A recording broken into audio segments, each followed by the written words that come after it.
Bienvenidos a Lecciones de la Biblia, un espacio para estudiar y entender la palabra de Dios. Estamos estrenando un nuevo tema.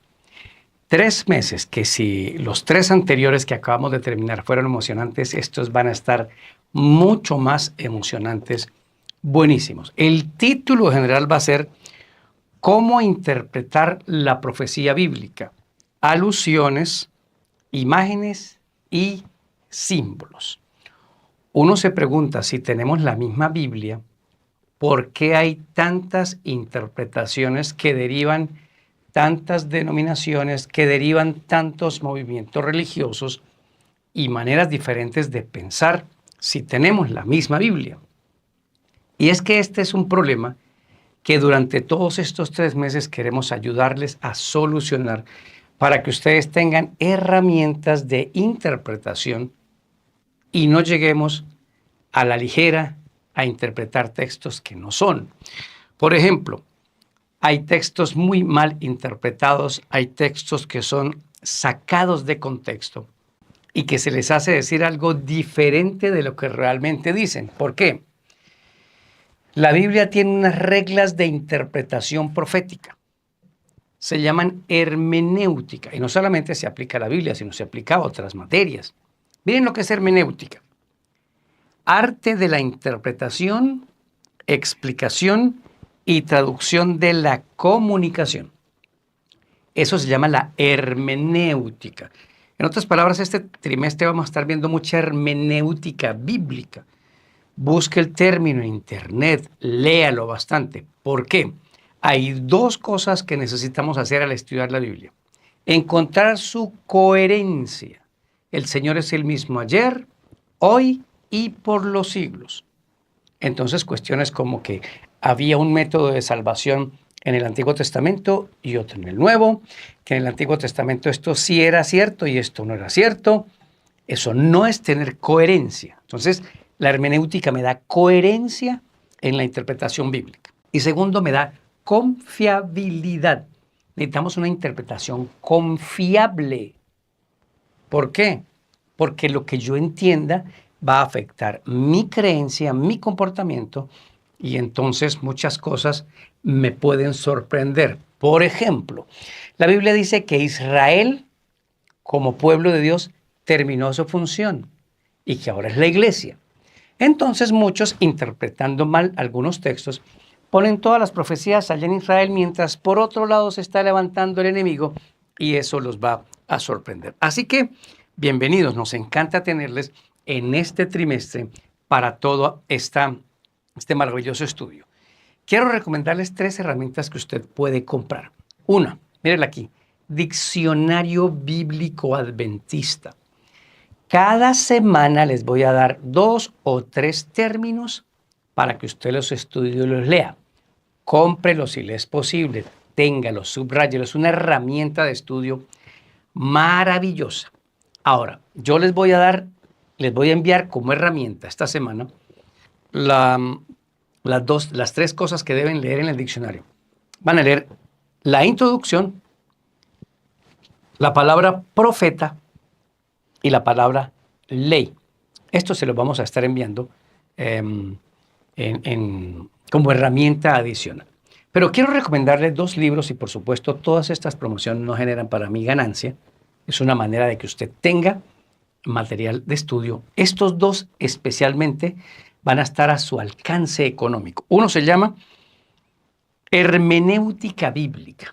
Aquí vea la portada, hermenéutica bíblica. Te va a explicar qué es la hermenéutica y te va a ayudar a ampliar muchos de estos conceptos. No nos conformemos con poco, vayamos a tener más. Y el otro libro se llama La Palabra. Estudiarla, practicarla y enseñarla. Les recomiendo estas herramientas, se las estaré recordando durante algunos días. Así que vamos con el tema de hoy, algunos principios de interpretación profética. Lecciones de la Biblia. A continuación. La invitación es a matricularse en el diplomado Música y Adoración. 120 horas de clase, 100% virtual, en donde aprenderás temas, manejo y dirección de coros, técnica vocal, manejo del equipo de sonido, himnología adventista, el conflicto de la adoración con Satanás y muchos otros temas. No desaproveche esta oportunidad. Comienza en abril y dictado por la Universidad Adventista de Colombia. Vamos a orar. Señor de los cielos, qué lindo tema el que nos regalas. Es un desafío para nuestra mente, pero tú nos enseñarás todas esas reglas exactas, como las matemáticas, como la física, como la ciencia. Tu palabra también tiene reglas exactas que si las respetamos, llegamos a buenos puntos de interpretación. Por supuesto, regálanos tu Santo Espíritu para estudiar. En el nombre de Jesús.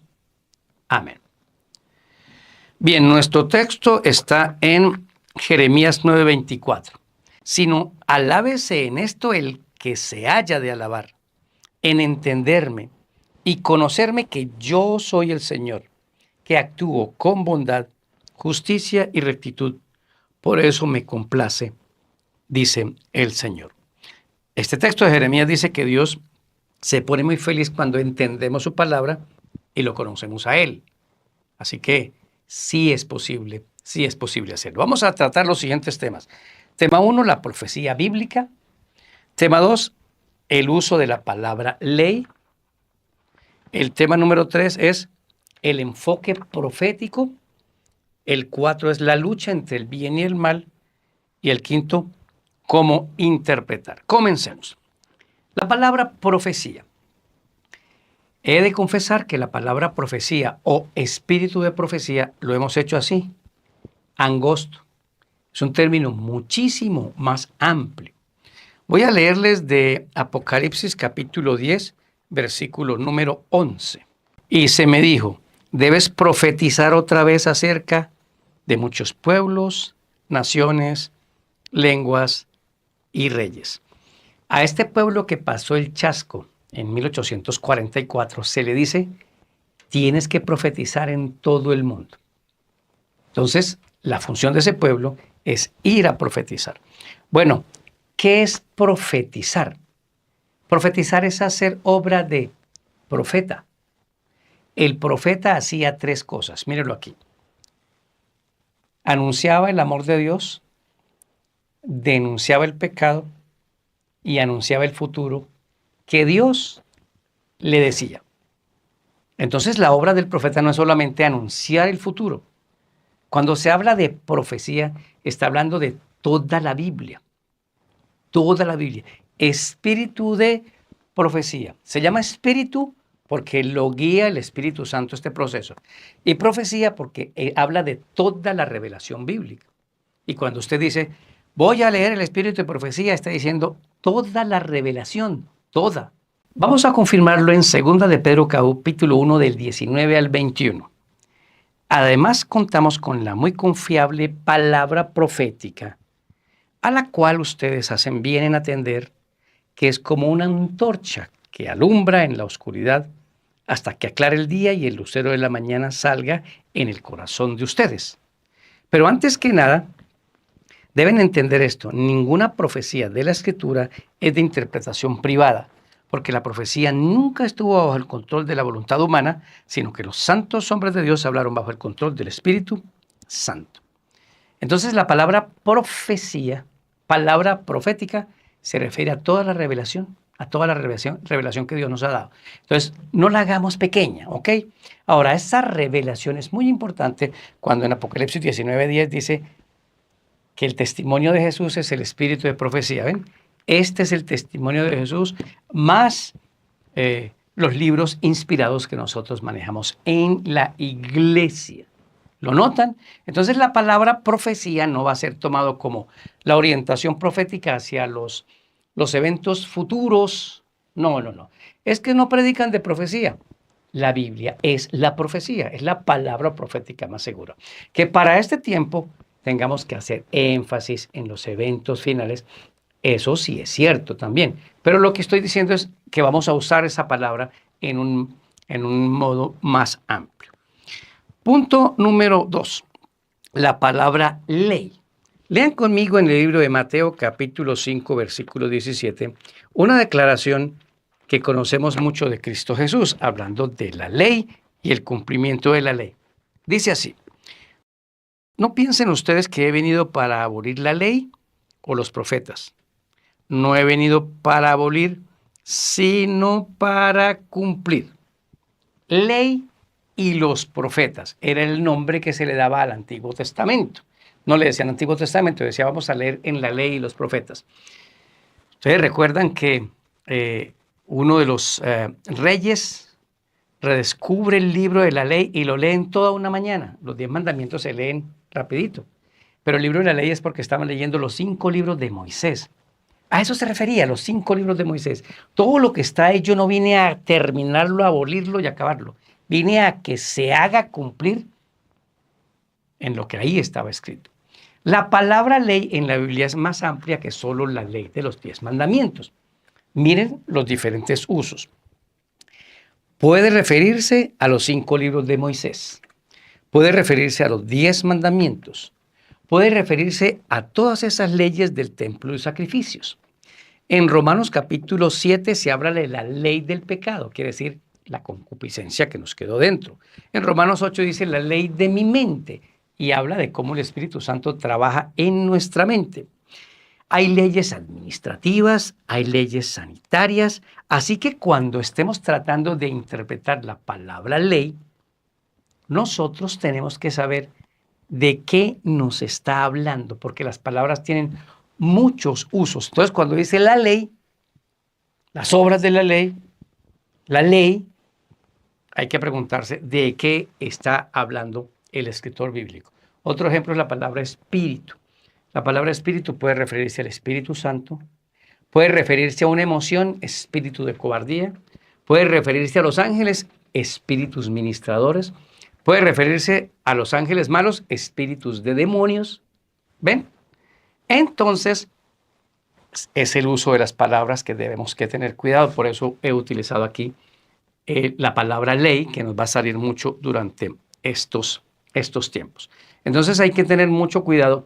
¿Qué nos ayuda? Por ejemplo, vamos a poner una ilustración. Vamos al libro de Romanos. Nos ayuda una cosa que se llama el contexto. Vayan conmigo al libro de Romanos, capítulo número 7, versículo número 12. Podemos decir entonces que la ley es santa y que el mandamiento es santo, justo y bueno. Bueno, ¿a qué ley se refiere? Uno tiene que buscar en el mismo libro de qué viene hablando el apóstol. En el 7 dice de Romanos, concluiremos entonces que la ley es pecado, de ninguna manera. Sin embargo, de no haber sido por la ley, yo no hubiera conocido el pecado, porque si la ley no dijera, no codiciarás, tampoco yo habría sabido lo que es codiciar. Y sigue hablando hasta que concluye. Esta ley es santa, justa y buena. ¿De qué ley viene hablando? De la ley que dice, no codiciarás. ¿Cuál es la ley que dice no codiciarás? La de los 10 mandamientos. Si uno va a Colosenses 2, creo, hay un problema, cuando dice el acta de decretos que fue clavada en la cruz, que nos era contraria. Observe el último repaso que dimos del viernes pasado, porque esta lección usted sale el sábado. Repase el del viernes que hicimos esa explicación. Hay que ir y buscar de qué está hablando. Entonces las reglas de interpretación profética se rompen cuando yo no veo el contexto del uso de una palabra y voy interpretando en la primera conclusión y nos podemos equivocar. Muy bien, vamos al punto número 3, se llama enfoque profético. ¿Qué es el enfoque profético? La profecía es toda la revelación que Dios nos ha dado para que el ser humano sepa de Dios. Eso se llama la inspiración. Todo eso contiene eventos que se van cumpliendo en la medida que puede ir avanzando la historia. Entonces aquí tenemos 3 posiciones de interpretación. Una se llama preterismo, véala aquí. La otra se llama futurismo y la otra se llama historicismo. ¿Qué es el preterismo? Es el pasado, pretérito. Todo ya se cumplió. Entonces, esa posición dice que Antíoco Epífanes, que existe antes de que Cristo naciera, era el cuerno pequeño. Y que esos acontecimientos ya se cumplieron la mayoría en la parte de atrás. Esa es una posición. La otra se llama la futurista. Es que la profecía bíblica viene avanzando, de pronto se se paraliza y en el futuro se vuelve a cumplir. Eso lo aplican mucho en las 70 semanas de Daniel 8:14 y Daniel 9. Entonces dice que se llegó hasta la semana 69 y ahí se paró el reloj profético. Y que la semana 70 se va a cumplir allá en Israel con el tercer templo y con toda esa cuestión. Ahí se rompe todo porque en esa semana 70 fue ungido el Mesías, murió y se acabó el tiempo para Israel. Eso ya se cumplió, no está en el futuro, no hay que esperarlo. Y la posición que nosotros vamos a tomar se llama la historicista. ¿Cuál es esta posición? Los acontecimientos bíblicos se van desarrollando en la medida que avanza la historia y hay que irlos buscando en todo el desarrollo de la historia. Eso hace que la profecía, como palabra bíblica, tenga una actualización, una actualidad en los eventos de las personas. Entonces, estas dos posiciones, ni preterista ni futurista, nosotros las apoyamos. Apoyamos la historicista. Ahora vámonos al punto número 3. Se llama la lucha entre el bien y el mal. Nos quedó claro en el estudio pasado del manual anterior todo esto, pero quiero hacer una breve referencia. Mire, muy sencillo. Cristo es la luz, Cristo es el bien, y la luz me alumbra la senda que me lleva al cielo. Satanás es el mal, él trae la oscuridad o los tonos grises para confundir las cosas, que de paso es uno de los que más le gusta usar. Le dijo a Eva, con que Dios les dijo que no coman de todo árbol. No, te corrijo, serpiente, es solo de ese árbol. Los tonos grises, una combinación de verdad con error. Y eso finalmente produce oscuridad y no me lleva al cielo, sino me lleva a la perdición. Eso significa que Dios, Cristo, el Espíritu Santo están trabajando fuertemente para darnos la luz del entendimiento de la Biblia. Y el diablo está trabajando para darnos la confusión bíblica.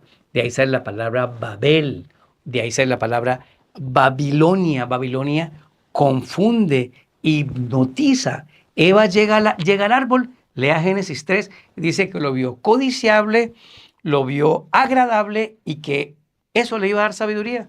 Era un engaño hipnótico, evidentemente, lo que hace Babilonia. Les voy a poner un ejemplo de cómo lo que hace Babilonia es usar la iglesia falsa. En la Biblia solo hay dos iglesias, la iglesia verdadera y la iglesia falsa. No habla de una denominación como verdadera y como falsa, no. En Apocalipsis 10 se le dice a una denominación que pasa por un chasco, váyase a predicar la verdad, que yo le doy esa verdad. Pero eso contrasta con la mujer de Apocalipsis capítulo número 17. Es una mujer que va ebria, borracha, y ya vamos a ver por qué. Apocalipsis capítulo 17, versículo número 1. Uno de los 7 ángeles que tenía las 7 copas vino y me dijo, ven acá, te mostraré el castigo para la gran ramera, la que está sentada sobre muchas aguas. Ahí vamos a entender que es una mujer, que es ramera, que son aguas. Y dice, con ella han adulterado los reyes de la tierra y los habitantes de la tierra se han embriagado con el vino de su inmoralidad sexual. Entonces ella lleva un vino. El vino normalmente se lleva en una copa. Entonces, ¿qué es ese vino? Es un vino que embriaga. Y cuando la gente está embriagada, pues no puede entender bien las cosas. ¿Qué es ese vino? Versículo número 4. La mujer estaba vestida de púrpura y escarlata, portaba adornos de oro, piedras preciosas y perlas. En la mano tenía una copa de oro, la cual rebosaba con cosas detestables y de la inmundicia de su inmoralidad sexual.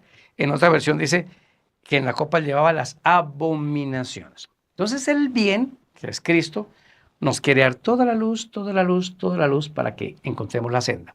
¿Qué hace el diablo? Usa Babilonia, que es una iglesia en la tierra, y lo vamos a ver ir viendo. Todavía no me adelanto, hay que ir viendo todo eso porque Babilonia es inicial y luego se forma Babilonia la Grande, para no decir que es una sola cosa. Ya lo iremos viendo. Y esta Babilonia viene borracha, hace pactos con todos los presidentes del mundo y lleva un cáliz con vino.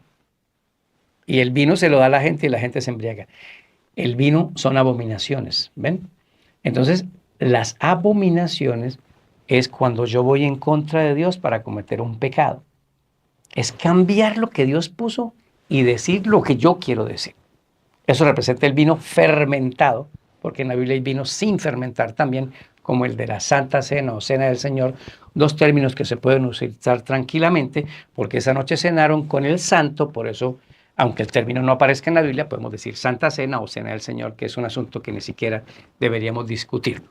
Entonces, ¿qué es lo que quiere hacer Babilonia con ese vino? Embriagar la mente, confundir la gente y mantenerla en el engaño. Para esto de la interpretación de la Biblia, la interpretación profética, entonces también hay una guerra entre el bien y el mal.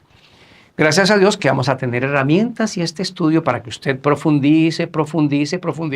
No se conforme solo con estos repasos. Agarre el manual y profundice en las herramientas que le estamos diciendo. Y último punto, ¿cómo interpretar? Hoy voy a definir nada más los términos que vamos a estudiar durante estos 3 meses. Alusiones,